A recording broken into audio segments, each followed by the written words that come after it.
Okay, welcome everyone. This is the Parks and Rec Committee meeting for Monday, August 18th. We'll start as we usually do with a roll call. We'll start with Terry. Terry Culp. Chris Casey. Adam Dewar. Alex Heim. Larry Schultz. Amanda Cahill. Mary Larson. Jacob Paul. And Jenna Smith. Okay, thanks everyone. First order of business is approval of the minutes from our last meeting, which was June 16th. Oh, that's not right, is it? July 21st. July 21st, okay, it says June, okay, July 21st, 2025.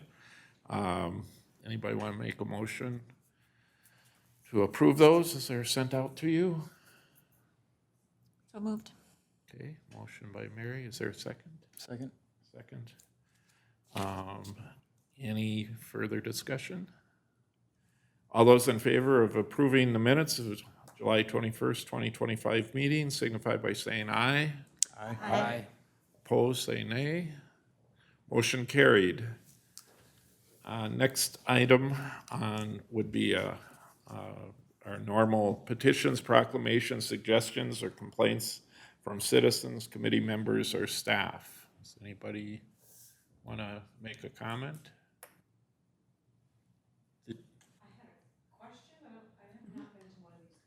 Okay, you may, if you could come to the podium, give us your name and address and. I am Tammy Leonetti, and I am in the Lake Bridge neighborhood. I'm on the HOA. Okay. And the question that I had representing our community is where we're at with the extension of the trail. I know a couple of years ago they cut down a bunch of brush on that. If you're going down the hill in Lake Bridge in our neighborhood to connect with the MLRT, you take it right and it's all wooded that way. I think you guys know what I'm talking about, right? Nothing's been done for the last couple of years, and so we're really curious as to what the status. Okay, well, you've come to the right meeting because Good. we're going to be talking about that on our next agenda item later in the meeting. So we'll bring that up and address That's all I that have. for you. All right. Okay, thank you. Anything else from committee members here and out there? No. Okay, Jenna, you have some updates? Yeah, so just a few things that are coming up. We've got our final park engagement event tomorrow, so I hope to see as many of you out there as possible. It'll be at the future Marsh Hollow Park site from 6 to 8 p.m. This will be another opportunity to provide feedback for the future of what the parks in those two developments are. We also still have the Park Development Survey available for people to submit feedback. That will close on September 30th. We are doing really well at getting feedback. We have, I think, over 520 responses so far, which is the greatest response we've had in a survey yet. So keep it coming.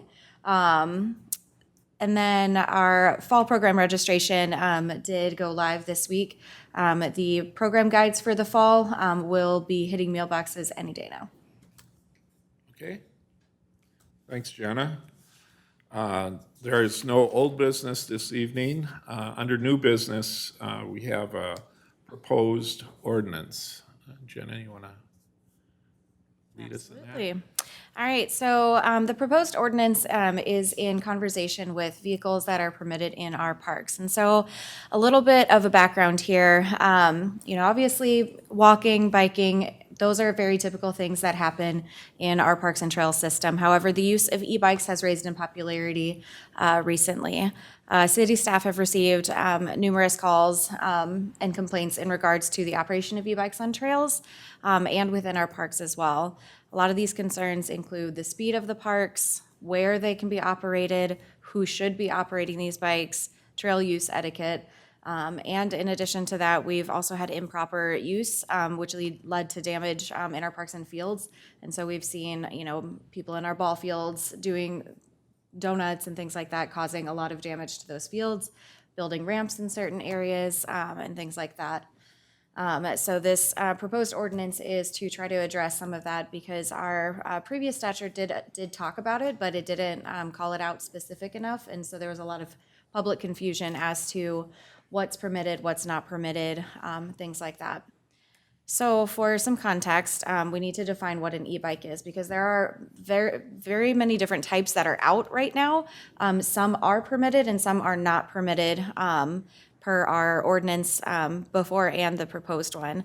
The term e-bike, you're not going to see that written into the language of the proposed ordinance because that's a common term used to describe a variety of things. And so the ordinance goes into more specific detail as to what these different items are. So just a visual differentiation that you'll see here is on the far left, we have one version of an e-bike. This is the type of e-bikes that are not permitted in our Parks and Trails system. And this is one that is the one that we're seeing causing the damage, causing the issues, causing the speed issues. The bikes that are on the far left are ones that are rated significantly higher in terms of speed. And so these ones can go 30, 40. This one says it can go to 52 miles an hour. In situations like this is no longer something safe to be on our trails. So these are not permitted on our trails. The ones that are permitted, because they fall within certain parameters, are the ones you see on the right.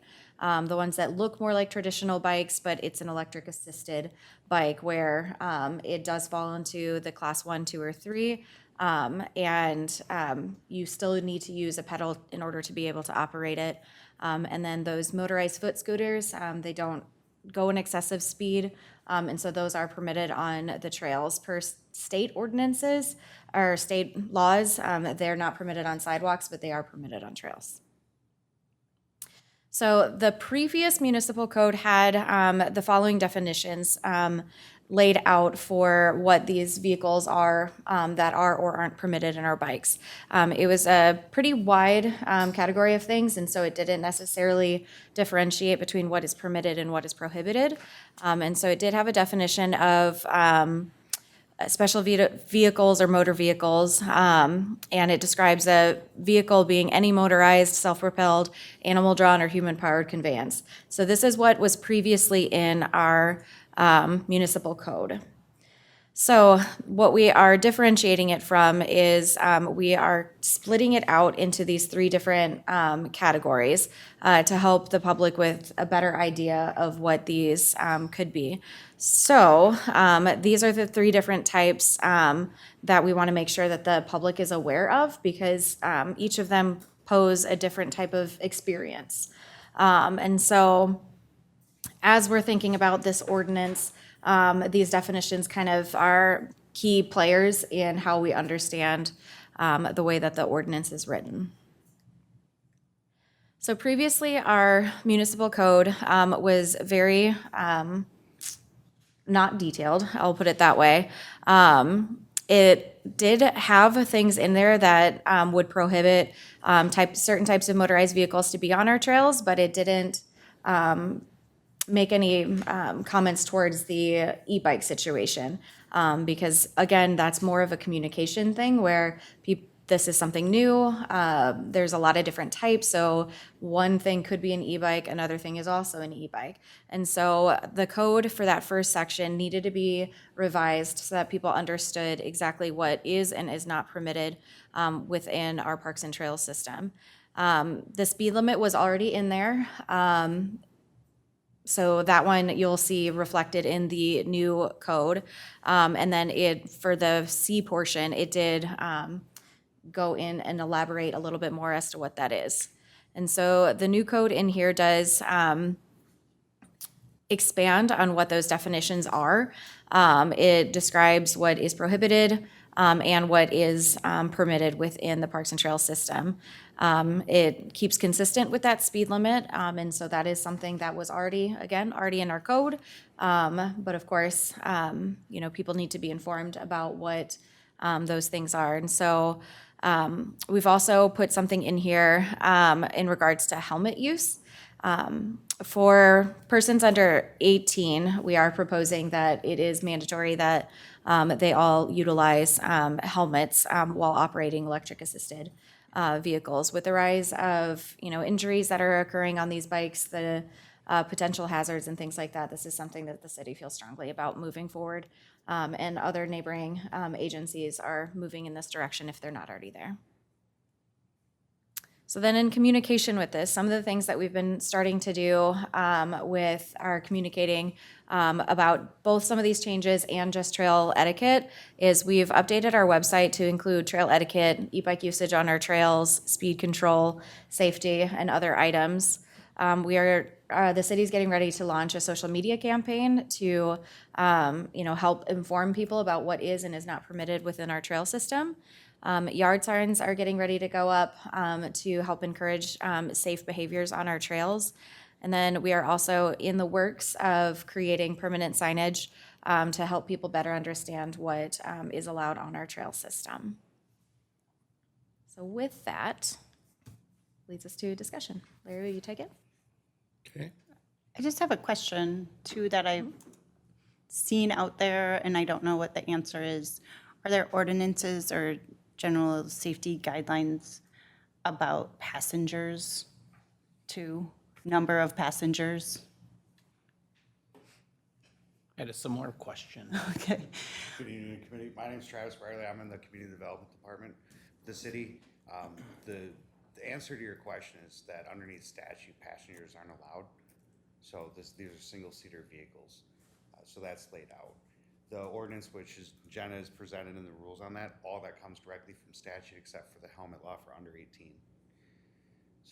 So there's something not in this particular ordinance, but in other writing or language that says like passengers aren't allowed? Correct. If we look into the statutes, it's under chapter 169, directly .222 and .225, which is the electric assisted bicycles as well as the motorized foot scooters.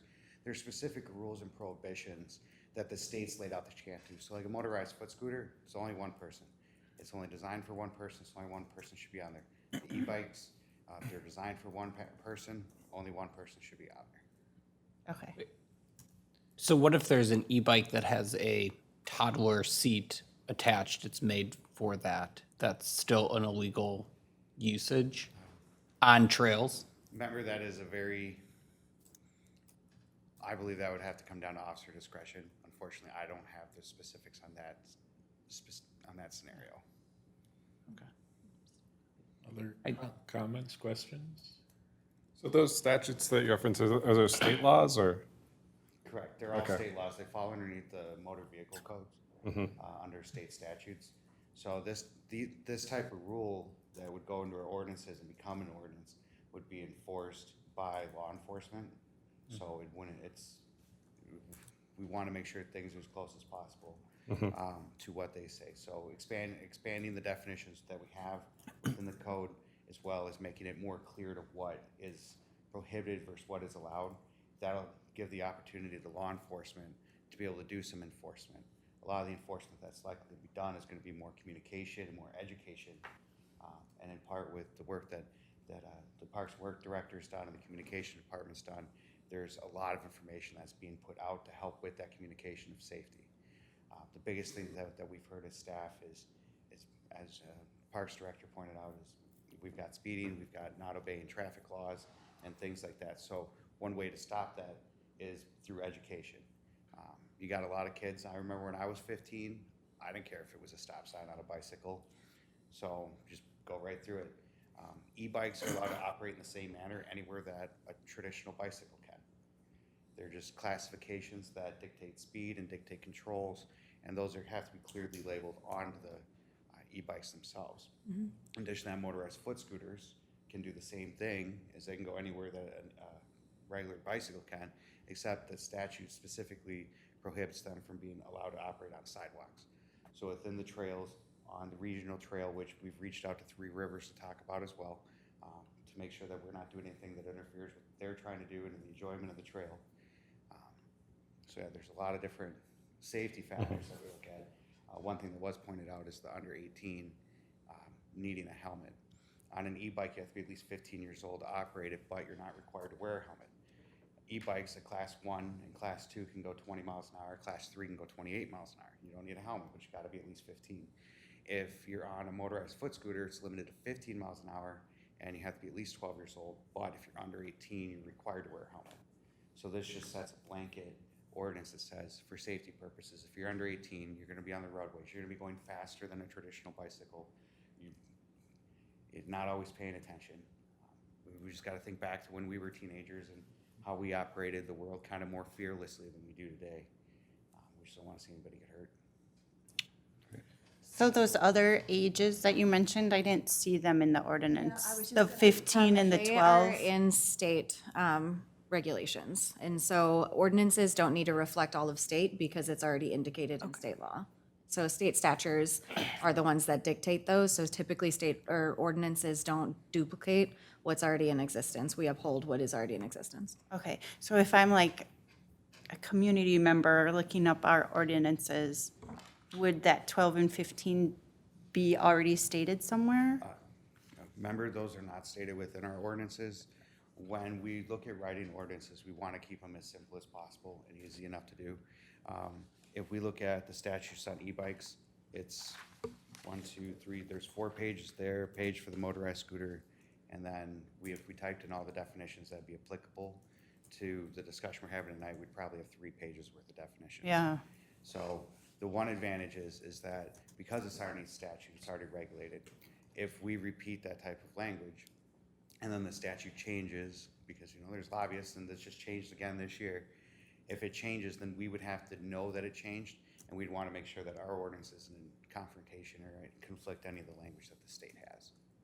So it's. So then it's just our job to communicate out, like, these are already state statutes, reminder that these are the age requirements. So like the website says all the age things on there. So Yeah, I think that's so- where people are going to be going to that. Yeah, so that's part of, when I referenced our communication strategy, a lot of that information is shared within that platform. And so while it might not necessarily be in our ordinance, we are putting it in our trail safety online and in a lot of our information that's going out. You'll see it in the fall catalog that's coming out. And so we do have that information that we're communicating as the city, because we do want the residents to be able to be informed about what those state statutes are, because we are seeing violations of that happening within our city. And so we want to make sure that people are informed that those are what is already expected of them. And so we're helping to try to decipher some of that. But the ordinance itself is only intended to be what we uphold in addition to state statutes. So will the city be responsible through its law enforcement contracts to enforce this law, including within the Three Rivers Park District, which is in the city of Victoria? Chair, with respect to law enforcement and the enforcement, a lot of that discretion is going to come down to the sheriff and their operation and how they would like to enforce it and things like that, because they are the experts in law enforcement. The primary role for the city is to get something that helps better clarify in our ordinance and gives law enforcement a tool to use if they need to, as well as going through the massive communication process of educating the public on what to do to minimize that risk. But as far as direct enforcement, law enforcement is going to be at their own discretion to be able to do that, which is in the rights of the sheriff's office. Okay. And I would assume that if, after the education, if this continues to be a problem, that city staff would be in communication with the sheriff's office to say, this is an ongoing problem in our community. We'd like to have you focus more on this. Chair, that is correct. Once this goes into place, there's going to be a period where the communication is going to be out, and you're going to see a decrease of complaints, at least at the staff level. And then that complaint is going to go back up, and eventually it settles down to a certain level. When it gets to that level, there's going to be highs and lows that are going to spike off it, especially depending on the season, depending on events, depending on how much people pay attention. When you drive home, how many yellow cars do you see? Well, you probably see a couple, but you don't pay attention because you're not looking for yellow cars. So when we're talking about e-bikes and that type of stuff, we're looking more at them, so we're going to see them more frequently. which is a good thing for safety, but we're also looking to see what are they doing and are they doing it appropriately. So as those complaints come in, that'll be a decision that'll be made by the city's management team. But all that stuff will be communicated through the Parks Director as well through the senior leadership on if changes need to be made or if there's course corrections that would better help educate. Okay. Any other questions? Yeah, I'm really glad that this topic has come up because just 2 weeks ago I was driving down Victoria Drive and right by the church there, and a kid shot out right as I was driving past and did a wheelie all the way down the hill. And then even today, crossing Victoria Drive and 5, kid doing a wheelie across the intersection there where there's plenty of cars around. I'm glad that this is brought up. It's becoming a serious danger, I think. I don't see this ending very well. I guess I think a conversation that our committee needs to have in the future is how should we be messaging back to law enforcement, how often, or if this needs to be enforced more. Just because, I mean, over the last 2 weeks, that's what I've seen. And I think I don't want to see a kid get hurt, especially when they're young and potentially making just a bad decision because they're just having fun.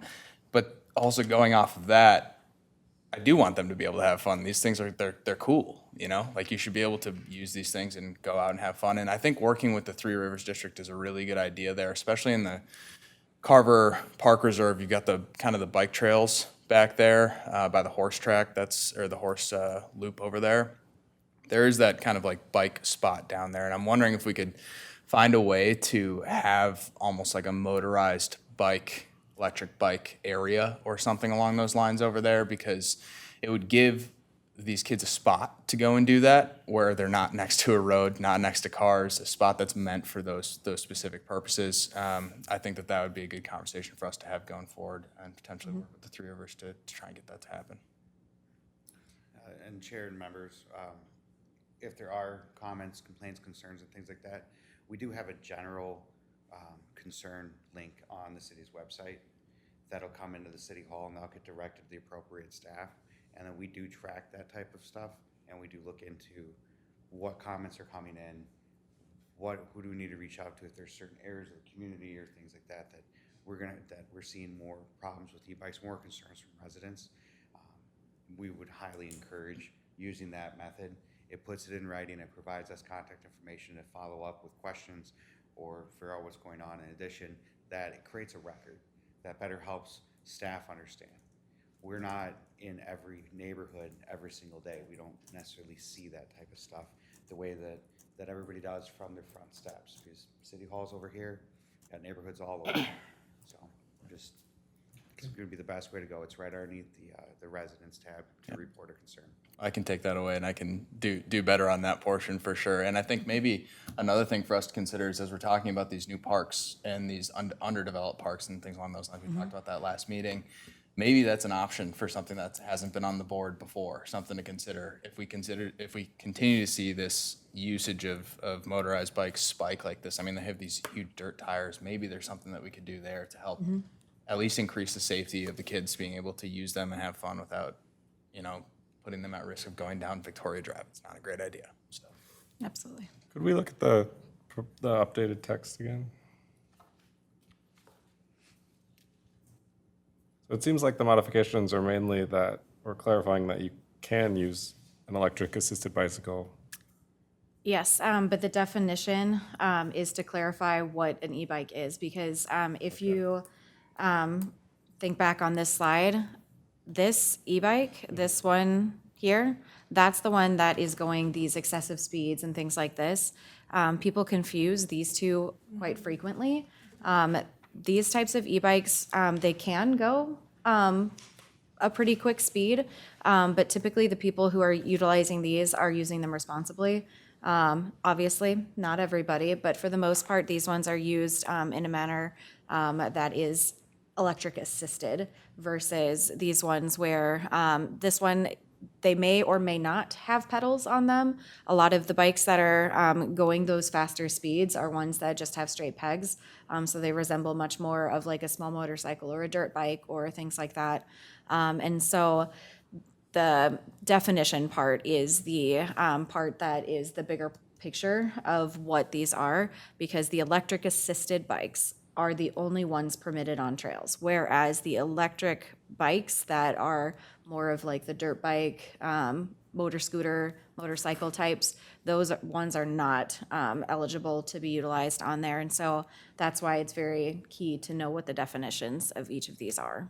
So you'll see in here, they may operate electric assisted, not an e-bike, not a fully electric bike.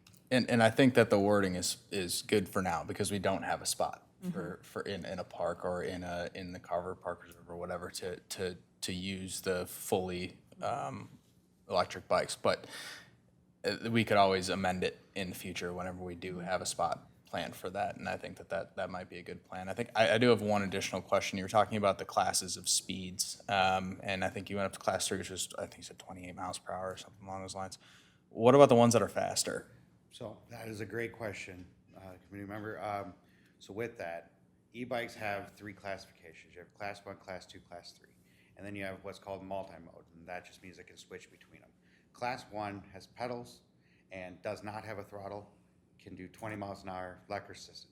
Class 2, which is when we generally see these bikes, that's what we're seeing is class 2. And they have a throttle, and they can go up to 20 miles an hour on the throttle. Then you have a class 3 where it's just pedal assisted, no throttle, they can do up to 28 miles an hour. Those have very specific parameters that they need to sit in to be classified as a class 1, 2, or 3. If they're not classified as a 1, 2, or 3, then they could be considered a moped. Well, mopeds have certain definitions, but you can't drive a moped on the sidewalk. That's a vehicle for the road. If you have an e-bike, fully electric bike that can do, say, 50 miles an hour, you have a motorcycle. Got it. Okay. And at that point, You need a driver's it's a license motor for that. vehicle. Yeah. So, And also keep in mind, with these class 1, 2, and 3, even if they can go 20 or 28 miles an hour, our ordinance still says the speed limit on our parks and trails is 15 miles an hour. And so even at that point, like if they're going to be going higher than that, then they need to be on the street. Okay. Thank you.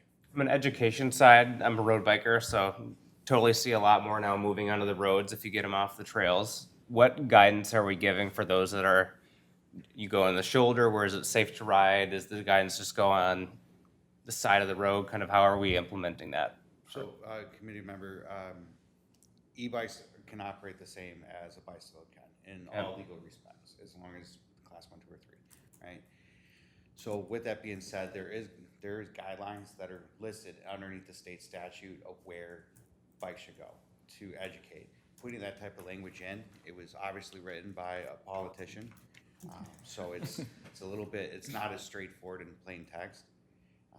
But with the communication that goes out, if you're a kid on a bicycle or even an adult on a bicycle and you're on the shoulder, and then you switch from a bicycle to an e-bike and you're on the shoulder, you should be playing by the same rules going forward as far as safety goes.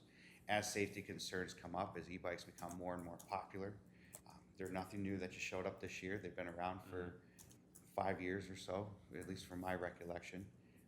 We'll address those as we need to with the communication strategy.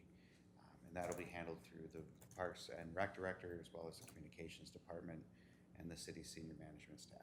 Okay, so we'll kind of unravel the state jargon and put it in a readable format. Okay. Just had a more general question about like this type of ordinance.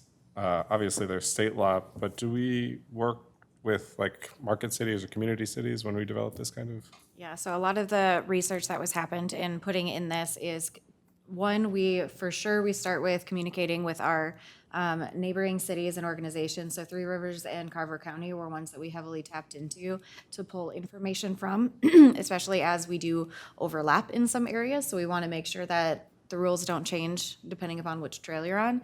And so we first started there, and then Travis did a lot of research with our neighboring cities, market cities who are having the same types of issues in order to be able to find commonalities that have been successful in other communities. Okay, any other final comments? I had a couple. One is clarity around whether or not the scooters and e-bikes are allowed on the skate park, because I have seen them on that.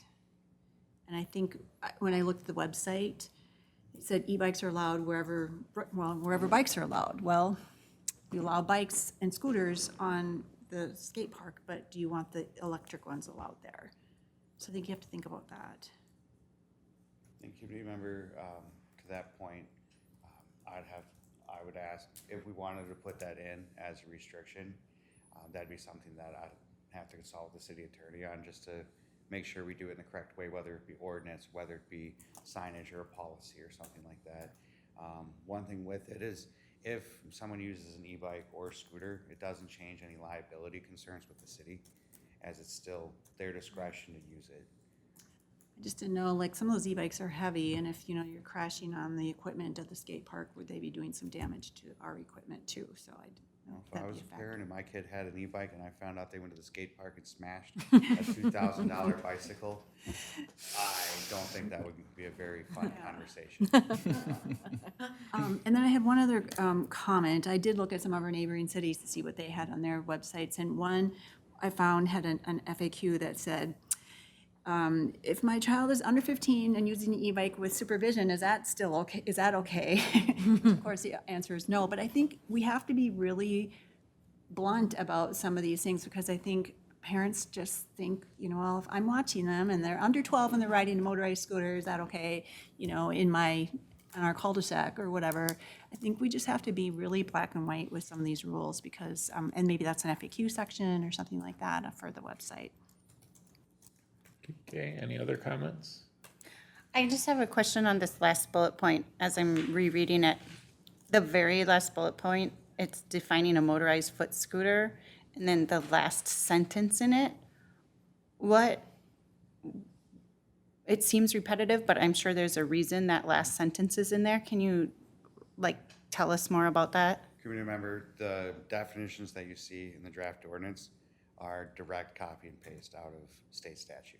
Oh, okay. That way we weren't trying to reinvent the definitions what something was. Got it. We just let statute do it for us and try to keep it simple, which is the simple ones. Like I said, we could put in a lot more. But yes, it is a little repetitive, but probably the most important thing in here, it says a motorcycle is not a motorized foot scooter. Okay, anything else? If not, motions in order to recommend this ordinance to the city council. So moved. Okay, motion's been made. Motion's been made and seconded. Any further discussion? Okay, all those in favor of recommending this ordinance to the city council signify by saying aye. Aye. Opposed, say nay. Motion carried. Thanks, Travis. Thank you. Thanks, Jenna, for putting this together. I think gonna have the work cut out for you now because the discussion we had with this is, imagine now the other 10,500 people in our community. Absolutely. So, Which, for full transparency, we will be bringing this to council for them to officially adopt it. And so there's still a chance that they might have recommendations, but I will bring this forward as it being approved by the Parks and Recreation Committee. yeah, well, thanks for taking the initiative to put it together. That's great. Okay, moving right along. The next item deals with our trails. So Jenna, you want to take Yes. that, please? So trails is an ongoing conversation that we have here in the city. There are a number of things that we're doing to try to address the trails, and that includes addressing trail gaps. It includes trail maintenance, repaving, things like that. With our transportation projects, we have a lot of trails that are being addressed along with this. And so I wanted to provide some clarity as to what is coming up and kind of drum up some excitement of the things that we will be seeing.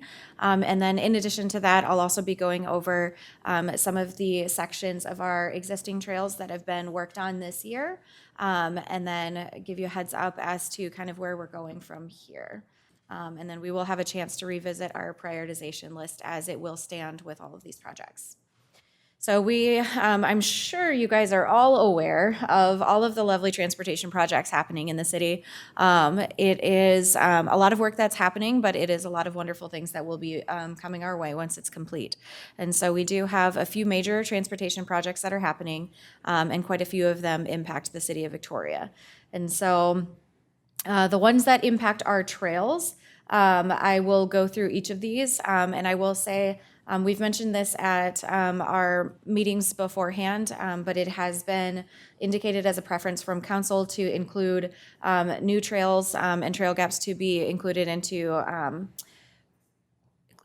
in conjunction with street projects, transportation projects, things like that.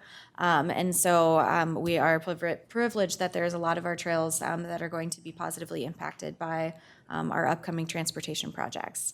So first, this is just a list of all of the impacts that the Highway 5 project is going to do. I will break it down and talk a little bit more about each of these, but an overarching is that we're going to have safety improvements along the Rolling Acres Road and Bavaria Road between that interlock and 78th Street.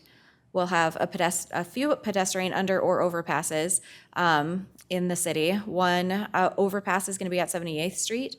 Another underpass is going to connect Madeline Creek Park to Park Drive. We will have a new trail along the east side of Bavaria Road. A pedestrian underpass is going to route us to the regional trail under Rolling Acres, and this will increase a lot of safety concerns for pedestrians. And then we are repaving a segment of trail that will be just west of the Rolling Acres pedestrian crossing. So for the Rolling Acres Road, Bavaria Road, it is reconstructing the road around there. This is going to be providing a lot of safety improvements for pedestrians, bicyclists, and other non-motorized users. And it will have an upgraded crossing for the Lake Minnetonka Regional Trail. So this entire section is being impacted, including the trail system there.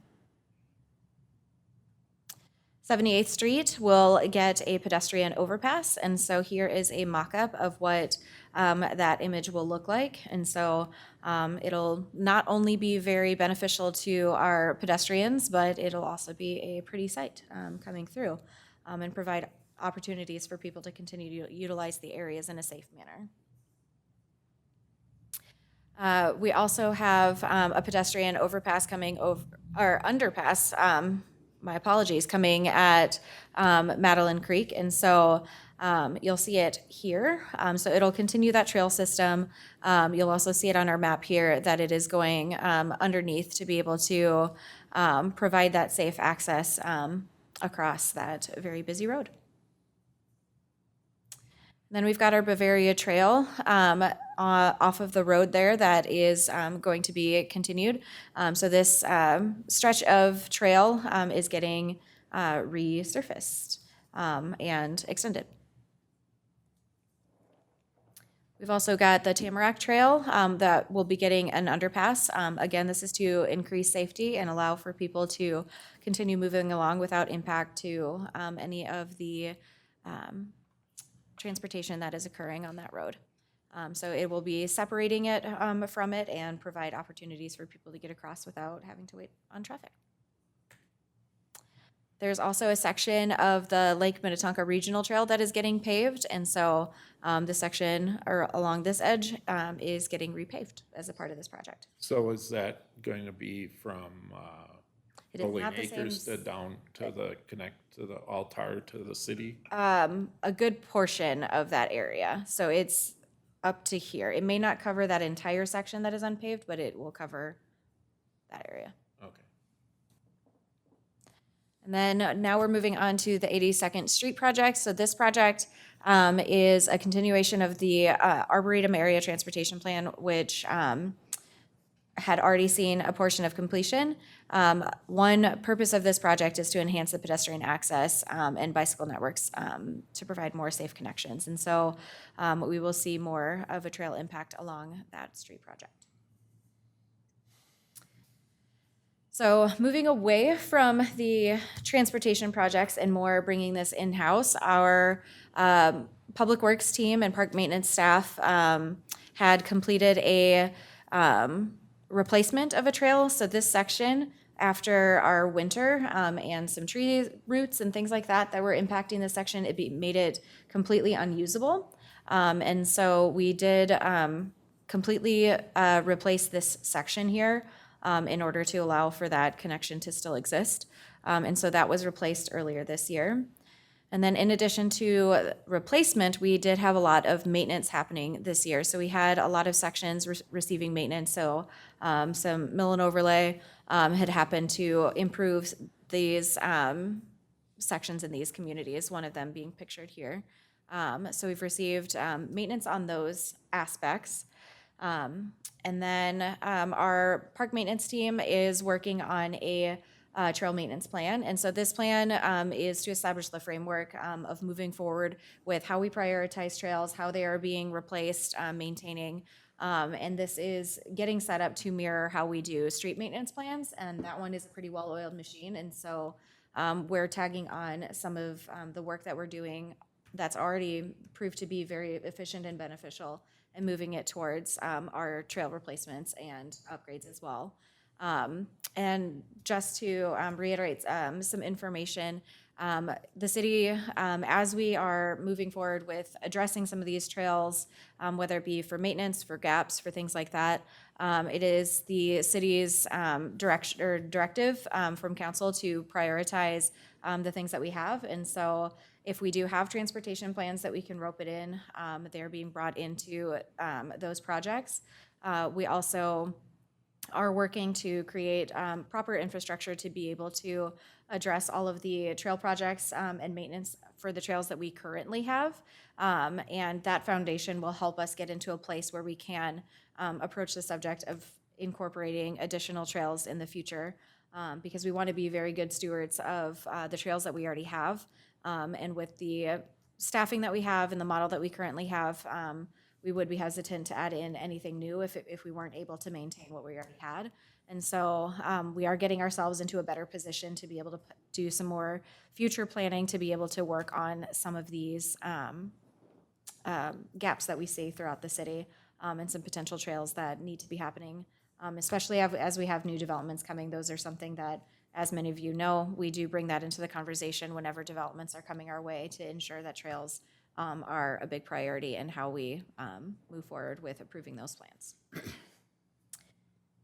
Then next, this brings us to our trail gap prioritization. So thankfully, with these transportation projects that are coming, not only did it give us a few extra bonuses, but it did take away 2 of our priority items, one being our number 1 priority item, and then our number 7 priority item. And so this is kind of I just lost my train of thought.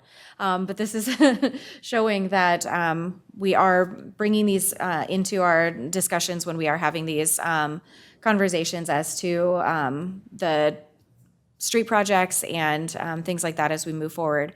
And so these trail gaps are being addressed as soon as we are able to bring them into the light with our trails and street projects.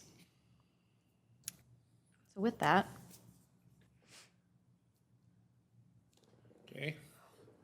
So first question I'd like to have us discuss is, are there any recommendations as how we should communicate the changes coming to our trails before and after construction? So then this is specific to the Arboretum Area Transportation Plan, the first part of what you shared? This is in any situation where there's trails and updates. So there was a comment from the public that there was a lack of communication. And so part of this is how can we make sure that the public is still informed about where we're at, what's going on, things like that, like what would be the best method of communicating that information out.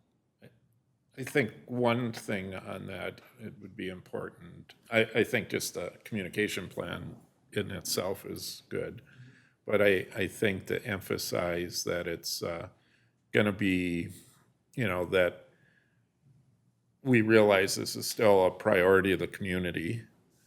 I mean, I don't know what the current survey is gonna say, but the last 2 surveys we had, and I think when when I first came on this, that was the number one priority from our residents. And the last survey we did, it was second after water feature. So I think it's important that we acknowledge that we, as a community, the city recognizes that's a need, and here are the things that we're doing about it, and probably also explain why we're putting emphasis on certain things like you articulated in your presentation about, repairing what we have, focusing on those things that the council's directed staff and our committee to focus in on those things where there's street projects. I think the better we do that, better off we're gonna be. And I think I guess the next question addresses my next question, so I'll wait to that one, but other comments? I guess just from a communication standpoint, using multiple channels, I recall when the street projects first were kind of presented, seeing a pamphlet and I think even some social media around it. But I think just continually making updates to the messaging on what we're doing in connection with those projects or for trail gap prioritization, and just make a social campaign, but then like update it, like when the project starts coming closer to starting, and then progress updates, like kind of like reminders, right? Just having like that drip of information would be helpful of keeping it top of mind for folks.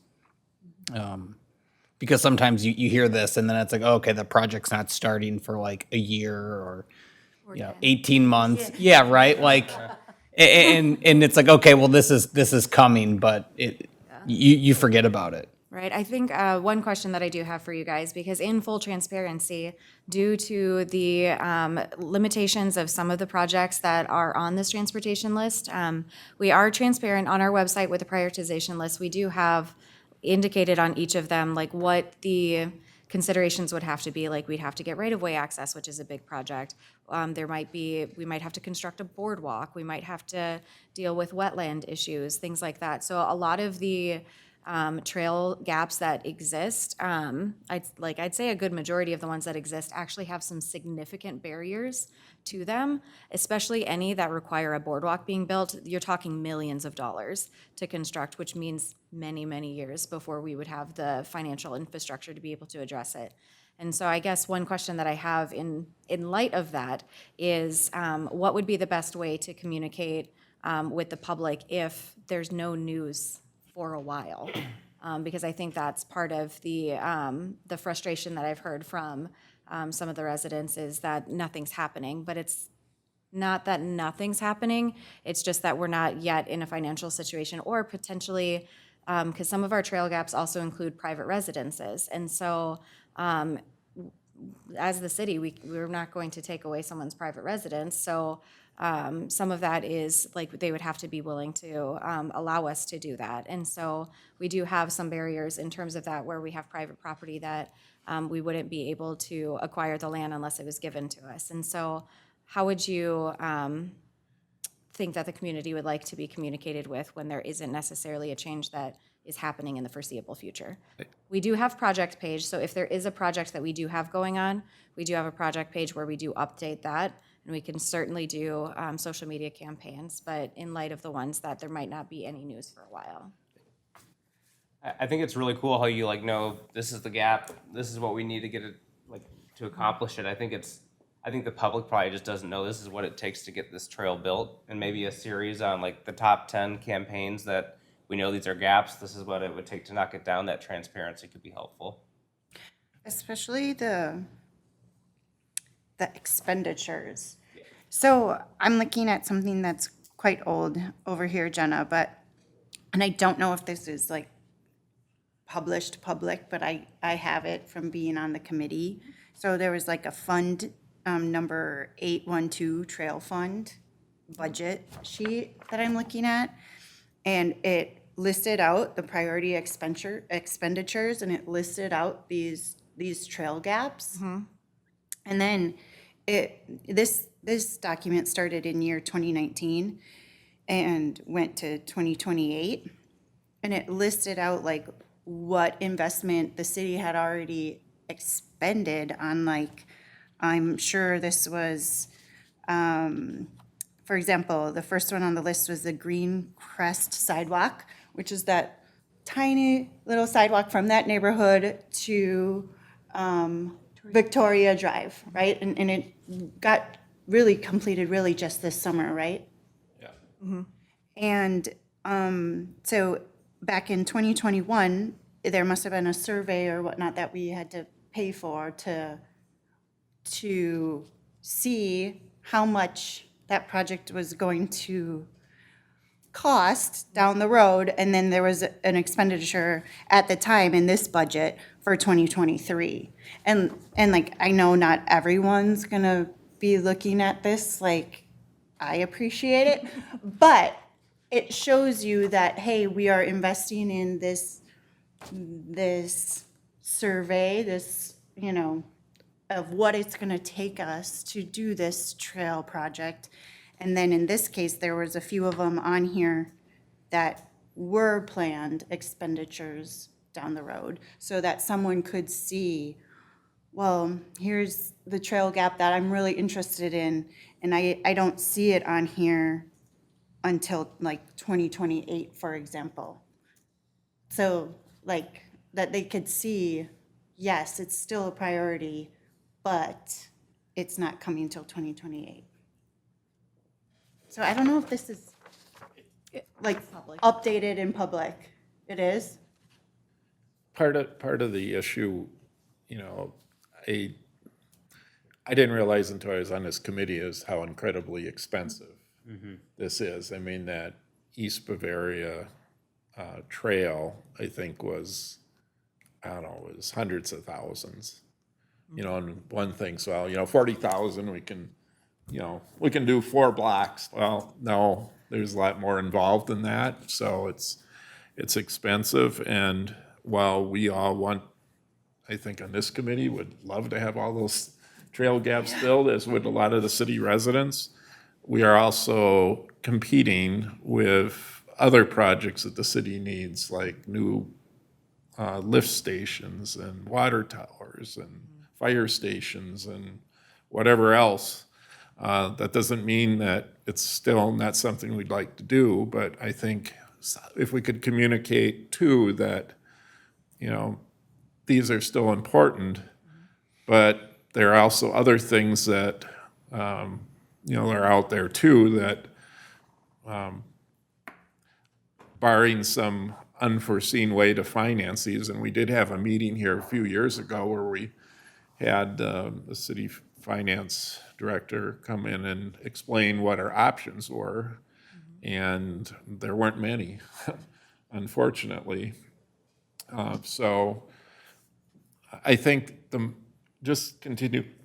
I think the ongoing communications importance was brought up, but I think also, and that's kind of a fine line too, because you start throwing around those numbers, then everybody that doesn't use the trails or like say, well, why are we spending any money on this? You know, it's a waste of time because I don't use it type thing. So it's we have a really good communications staff here, and Jenna does a nice job as well. So I'm pretty confident that you'll be able to try something, get something out there that's going to be successful. And if it isn't, you'll go back to assess that and go back and find something that does work. But it's a difficult situation. And other comments? Obviously, the park signs have been really, I think, successful this year. From like within the park, this is the park we want feedback on. I wonder, it'd be a little tongue in cheek, but could you go and have a sign? We know this is a trail gap. Learn more about what we're trying to do about it, and let the people know that we do know this is a gap and it's on our list to fix. That's an excellent point. The other thing I was wondering too is if there's one of the things on the trail gaps was to make sure that people could get, like downtown was one of the key things when we looked at this a number of years ago. I wonder if there's a way also to show an alternative route that we can go on trails, even though there's a trail gap here, while you might go another half mile out of your way or 2 miles out of your way, that there's an alternative way to get to where you want to go without having to spend, $900,000 or 1.5 million that we don't have right now. The other thing too, we talked about the extended time, 1920 or 1928. 2019? 2028 or something was, where we have something. Yeah. I think to a certain extent, that would be good to show. On the other hand, it also might be setting up an expectation that now it's 2027 and somebody's been patiently waiting for 3 years to get their trail gap, and now there's 5 other things that need to happen that may take precedence over that. So I think we have to be careful with that, because I think that could cause some problems down the road, expectations that can't be met. Or if we're going to do that, we'd have to explain very carefully that this is a preliminary plan, and here are some caveats to keep in mind. And I think those numbers have changed too, because those numbers are old. Those are all based on old engineering numbers, and costs have gone up. So the cost to do those trail connections are actually going to be higher than what those numbers are. I like the idea of showing the alternative routes. And I think, we're all, I think everyone's on board with, right, consistent and transparent communication. But I think too, right, maybe we could also include and shift the focus of like a year in review or something like, or a quarterly, like what have we done? Like, and show what progress has been made, or what is currently in progress, to show, we understand and we're communicating about where these gaps are, where the issues are, and we're working towards that. Some of these we can't put a defined year or on when they'll be completed, but here are the positives, here are the connections that have been made, here are the updates that there are, and focus on that and kind of remind people like, yeah, there's been a lot of positive going on. So it's not just sitting on hands and not having funds and not making any progress. It's just in different areas. Yeah, I'd like to piggyback off of that. I think that's exactly what should happen is that also not just trail gaps, but almost like a year in review for the parks, or a quarterly almost newsletter or something along those lines, where because it's not just trail gaps, it's new parks, it's redoing other parks. There's plenty of other outflow that we're experiencing there, and I think that transparency would, one, add in a lot of value there. But the second one, I haven't seen the prioritization portion of the website for like reasonings on X, Y, and Z on why they're prioritizing specific portions. But I think it would be good to almost, I haven't seen it again, but maybe something like that needs to be even further expanded in more depth of how are we truly prioritizing that? Because when I see prioritization, I go, who's making the decision? Who's making that priority? Is it because somebody was louder than the other person, or is it based off of X, Y, and Z metrics, like almost like a matrix of, here are the points that we assign to these things because this fell into a range of $150,000 to $300,000, so it scored a 3, and because it hit this number, that's why it's lower than this one. I think that's a pretty fair way to say, okay, yeah, like that's why it's ranked here, because of this amount of we have to go into private property. That's like, it might be a non-starter in some situations, but being able to see that, and somebody can look up this trail gap between X, Y, and Z, or some sort of NOMER that you can search for, and be able to see what the rationalization of where that landed would be really helpful, and create some clarity for the folks who care about that trail gap specifically. To that point, given council's direction to sort of emphasize the trail gaps can be closed, like with road construction projects or with other development projects, like our prioritization list is good, but it doesn't really correspond to like how things are prioritized in reality. And I think kind of finding a way to the extent that we can to say like, here are the upcoming projects that could involve trail construction or trail improvements. And, even, linking or just saying that these are being, coordinated by the county or whoever, the state. And like, here's contacts for citizens to reach out to those departments. Because one thing that I think is difficult with it, and with trails in general, is that there's so many overlapping sort of administrators that it can be hard to figure out, like, whose trail is this even? Don't disagree with that. We do have a lot of trails that are owned by other agencies besides just the city here. One of the things too over at least the last few years, there's some gaps that things are already off the list that were on there at one time just because of developments, like the one that comes to mind. You mentioned earlier the sidewalk thing, what was it, Greencrest. Greencrest, but the biggest one is the Cochia, that when they put that new road in, Yep. that trail that connects several neighborhoods. 78th Street, yeah, Yeah. it was on here. And the other thing too is, not to get lost in the conversation, but we did fund, the city did fund the trail on Bavaria, the east side of Bavaria, from the Chaska City line to, is that 82nd Street?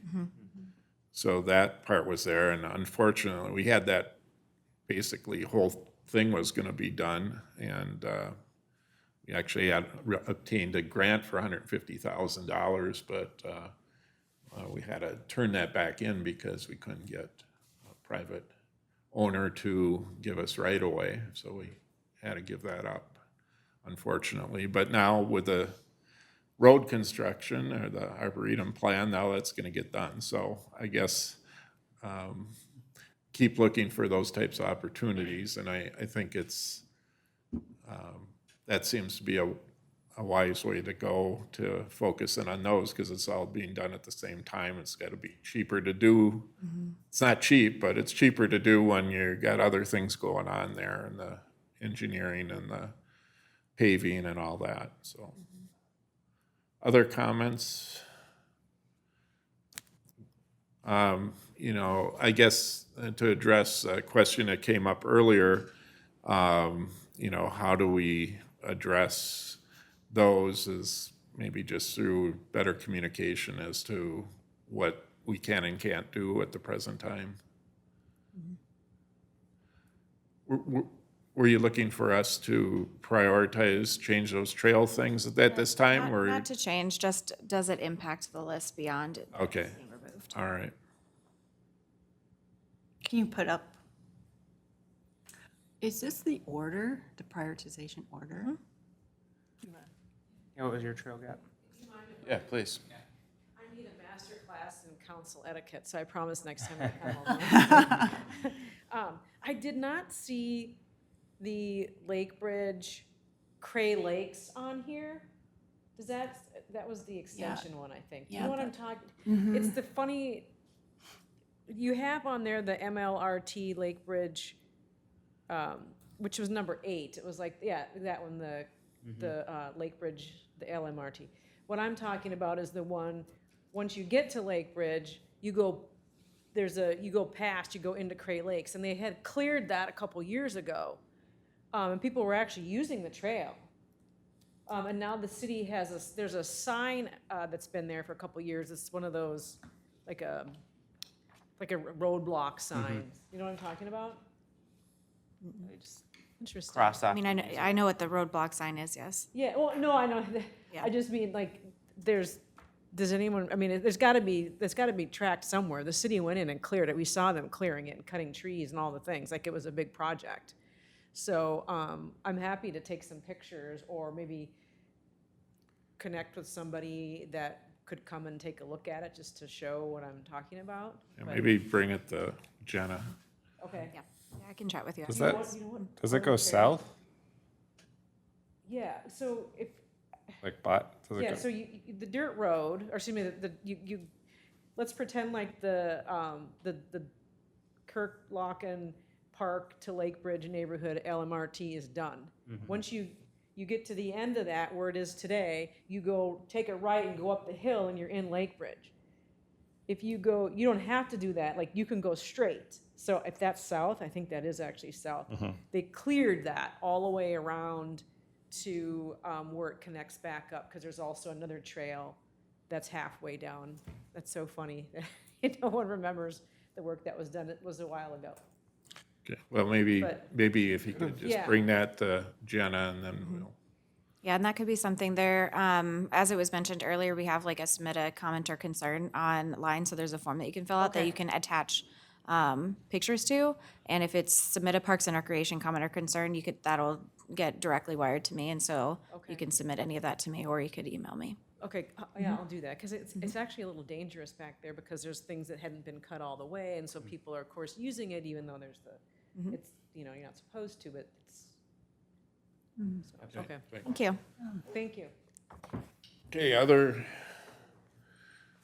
so anything we want to do with this, other than this is more to show us how the Arboretum project and the road projects, and we're going to affect this list, so we're crossing a couple of them off, it looks like. Well, so do we think that this trail would be part of this Kirklocken number 8? So, It isn't. It's not, so, yeah, that's a difference. and I wonder if that could have been, Right, hold on. Let me pull up the website. I don't think that's what she's describing is what's that even under consideration that ever since Oh, I've been so- on this committee. that's past, so there's currently a trail between Watermark and Lake Bridge that was part of the rail line. And so the gap is between Kirklocken and that trail on this side, but then it goes further on the other side.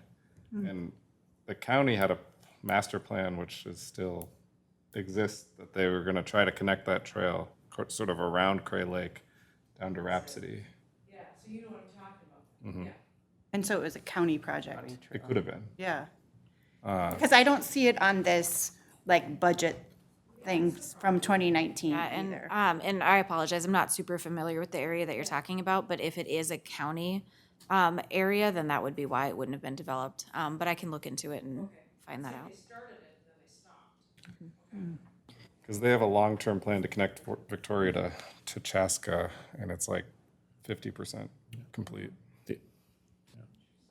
Yeah, the other thing on this gap prioritization is, I've seen this several times, several different iterations of this, and I'm pretty sure that we had the Lake Bridge Yes. neighborhood thing up Higher. higher, like Yes. second or Yes. third. So I don't know what happened along the way, Yeah. but it seems to me we had that higher.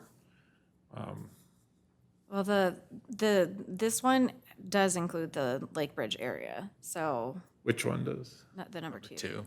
Oh, okay. And that one was the one that we, Which of these are like the most difficult? Like if on a scale of 1 to 10, is there a way to tell?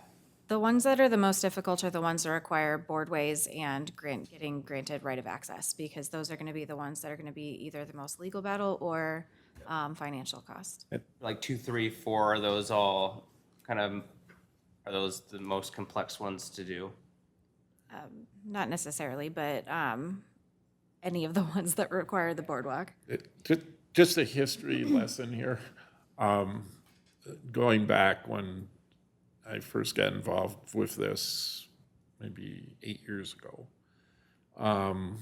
we went over this and we came up, I think Mary was on as well at the time. There was like 4 or 5 different criteria. Things like cost, ease to do, number of residents that would most benefit from this. So a whole bunch of different things. Here, I have it. Okay, Connection opportunity, so that was like connection opportunity to other communities and other trail downtown. networks, yep, and downtown. Local connection impact was another ranking. Public support, cost, environmental sensitivity, engineering difficulty. So those were all ranked on those by a point system. And you know, I think I recall the committee, I mean, we spent several meetings and I know my hair was black then. So, I mean, it was not easy and certainly there was no perfect system, but it was a system to at least try to come up with something. I think the most important thing is whether something's ranked second or ninth or sixth or whatever is we got a list. And the city council's direction is to tie these into the projects that are ongoing, whether it's new developments or road construction or whatever. So we got the list, and so I think it's going to be important for us as one of these comes up and there's going to be, you know, some construction or new development or whatever, that we take, we make sure that we address those, and which we are, and which is evident by the Arboretum project that we're paying attention to that. And the new developments, and I've said this many times, is it's very important as those new developments come up that we get the trails right away, because you see the difficulty after the fact. It's a whole lot more difficult to do and a lot more expensive, and it, you know, makes it more difficult to have it ever happen. So. And I think that those metrics, exactly what we're talking about there, that would be really important to show on the website for going back to the original point of the communication side, being able to see those and where each one of those scored and essentially, you know, why it would hit in that specific metric. That would be, I think that'd be really helpful for the communication side of things. So, yeah, I think that'd fit for purpose there. Other comments for? I thought in the last discussion we had about the gap number 5 here, that was going to be included in the Arboretum transportation plan. So, but it sounds like maybe the whole thing's not going to be paved now. That one is the section that is owned by the county. And so I'm not 100% sure if the entire section is included in that project. That one, yeah, that was, I was surprised, because my understanding was the same as Jacob's, is that we're gonna connect from Bavaria, well, it's Rolling Acres to Downtown right here. down to where the tar starts down here. And while there's a trail there, which is nice, it isn't so nice after a heavy rain or in the spring, really not usable in the winter. And I know there's 2 or 3 different entities that are involved there, from the Three Rivers to the Railroad District, the city, the county. I don't know how many, but it just seems like it'd be a lot cheaper to, gonna have all the equipment there anyway, and but anyway, but it would be good to clarify exactly what that is and how far it goes. Absolutely, I can do that. Okay. Other thoughts, comments? Did you get what you, I'm sorry. I just had a question for Jacob. Where did you find the Carver County on their list of website. trails? I find that so interesting that I want to Yeah, familiarize myself with it too. there's a county page that lists trails that are in the county, and some of them are like owned by the county and not, some of them aren't, but it just has kind of different statuses, and one of them is that one between Victoria and Chaska, and there's a master plan. Yep. That I think was originally published in like 2005 or something like that, and they updated it more recently. Okay, they did, okay. That master plan, by the way, we looked at when we did the update, because that was one of the things that, or back when we first were doing this, is that there's a regional master plan to hook major trails together.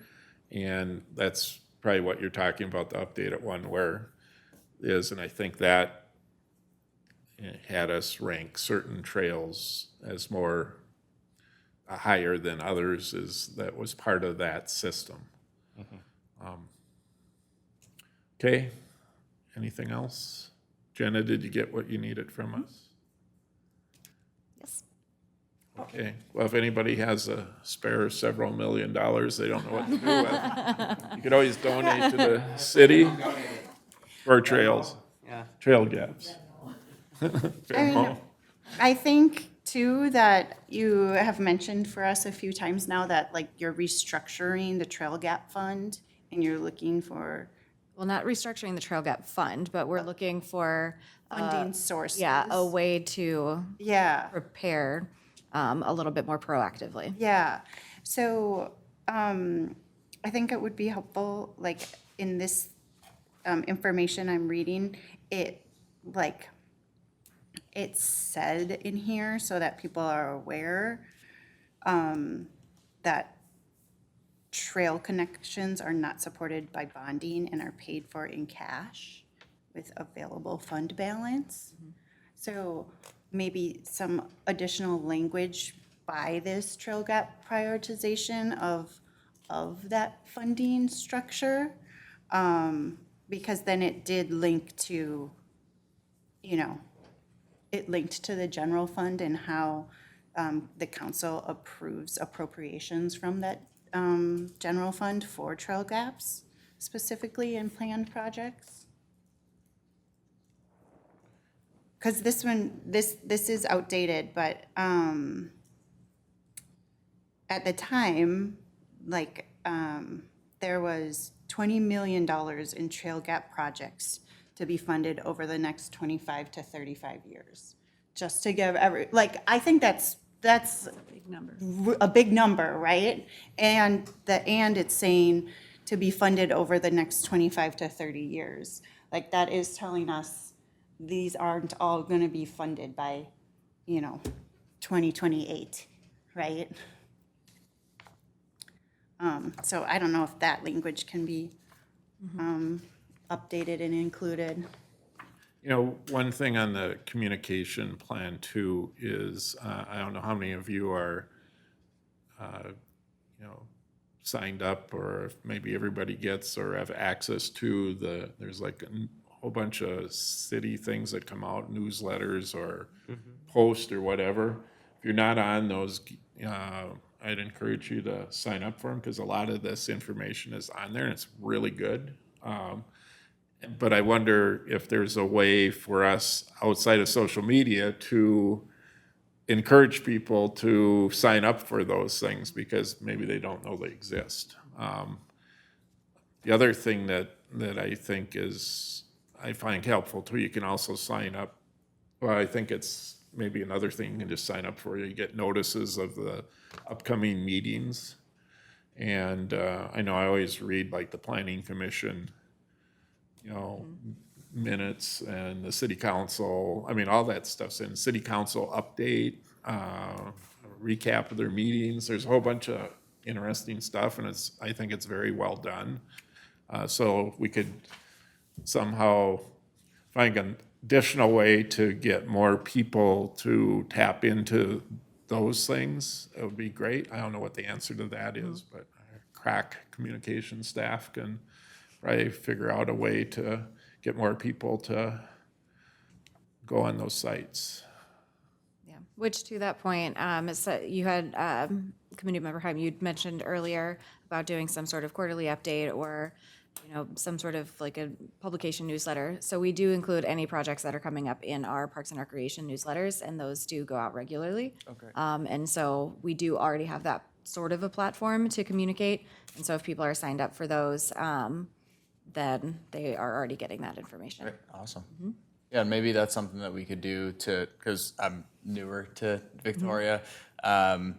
But, as we know, Carver and Victoria itself is growing rapidly.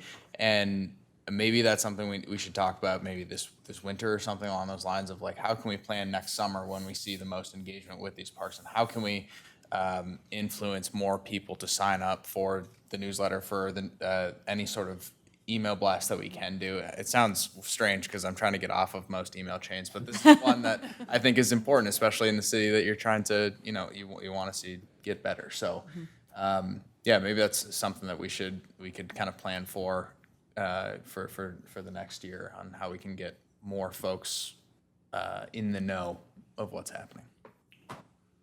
Anything else we want to do this evening? Okay, hearing none. Any other business? Okay, a motion be in order to adjourn. Motion to adjourn. Okay, is there a second? Second. Meeting's adjourned.